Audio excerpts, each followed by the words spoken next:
Hello there and welcome back to Painting with Martin. We're continuing our series of showing you how to quickly paint the miniatures from Talisman 4th edition, and we're looking at the Warlord. This is from the Firelands expansion, and this is a beautiful model to paint. A real pleasure, actually, I have to say that. And let's get on to it. The base covered in Agrellan Badlands and the rim with some German grey from Vallejo, and Agrellan Badlands is of course from Citadel. Let's look at the cape. I've chosen to use a contrast colour called, I'll show it to you over here, it's called Ball Red from Citadel, and it gives a really vibrant colour of red over it. You can use corn red or Mephiston red if you want a little bit of a lighter tone instead. The inner side of the cape is a contrast ultramarines blue, and if you don't have that, I recommend Canto blue as well. Now let's look at the figure. It was a bit tricky to get it to work, I thought, but not that much. The blade, any metallic color, lead belcher, natural steel, anything you like. The golden part here is actually Retributor armor.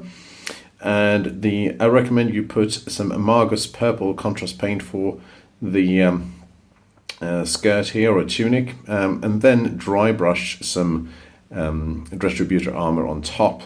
Now I'll zoom in here so you can see it. For the other parts, it's also Amargus purple up here, anything that is that purple color.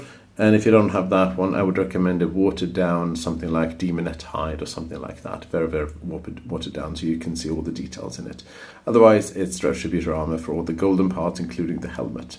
Now, for the sword scabbards, I've used a little bit of silver for the sword and the end of the scabbards. But otherwise, for the scabbards, I've actually used a color called Squig Orange, which is a layer paint from Citadel. And then I put a little bit of Agrix Earthshade on top of it, just to darken it. Her hair is Siggo brown. Face is actually dark oath flesh, with some few highlights with a little bit of Cadian flesh tone. Turning it around, I did this one in leather color, so snakebite leather for the kind of like the back of the helmet here. And there you have it. It's a beautiful model to paint. I also recommend you to put some Reichland flesh shade on top of the Retributor armor part to dull the effect a little bit. So if you like these videos, you want to see more how to paint Talisman 4th edition, the board game, and some of the expansions, please follow me. Click that subscribe button as well as that like. Leave me a comment if you feel for it. Thank you very much for watching and have a wonderful day. I'll see you next time.